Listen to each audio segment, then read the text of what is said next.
यह कहानी एक ऐसे देवता की है जिसकी लालसा ने उसे अनैतिक कर्मों की ओर प्रेरित किया। एक ऐसा देवता जिसे एक ऋषि की अति सुंदर पत्नी ने मोहित कर लिया था। उसने अपनी शक्ति का दुरुपयोग करते हुए अपने मन की इच्छाओं की ज्वाला को संतुष्ट किया। सवाल यह उठता है कि क्या उस ऋषि की पत्नी की इसमें किसी प्रकार की सहमति थी? यह घटना ऋषि गौतम के आश्रम में घटी, जहां पवित्रता की आग में छल की चिंगारी भड़क उठी।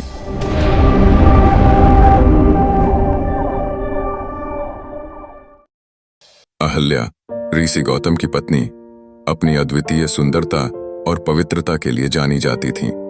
वह आश्रम में अपने कर्तव्यों में लीन थीं।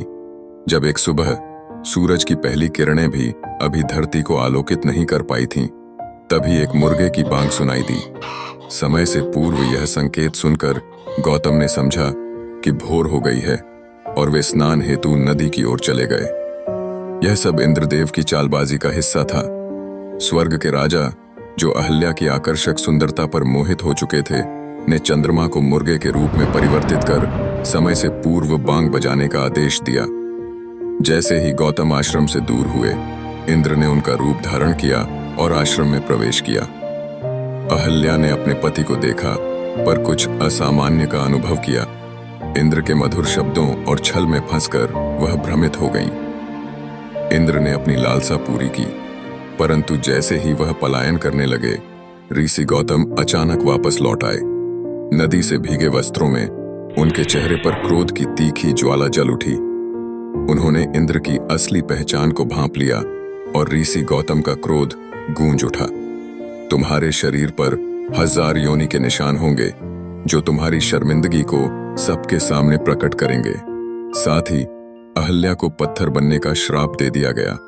बाद में इंद्र ने माफी मांगी और गौतम ने श्राप को कुछ हद तक कम करते हुए कहा, 1000 योनि की जगह 1000 आंखें बन जाएंगी। फिर भी अहल्या पत्थर बनी रही, यह कहते हुए कि वह निर्दोष थी। गौतम ने आगे कहा, जब राम तुम्हें अपने चरणों से स्पर्श करेंगे, तब तुम मुक्त हो जाओगी।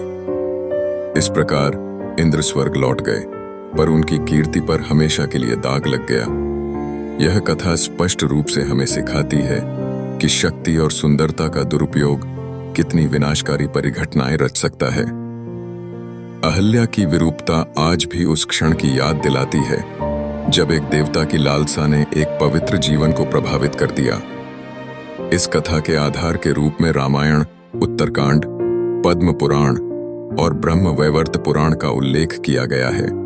इन ग्रंथों में वर्णित कथा में इंद्र द्वारा ऋषि गौतम का रूप धारण कर अहल्या के साथ छल करने का वर्णन है, जिसे कुछ संस्करणों में बलात्कार के रूप में भी माना गया है। कथा में अहल्या की सहमति को लेकर विभिन्न मत हैं। कुछ में उन्हें निर्दोष दर्शाया गया है, तो कुछ में इंद्र की असली पहचान उजागर होने के बाद भी उनकी जिज्ञासा बनी रहती है। इस प्रकार की और रोचक एवं विचारोत्तेजक कहानियों के लिए हमारे चैनल को सब्सक्राइब करना न भूलें। धन्यवाद।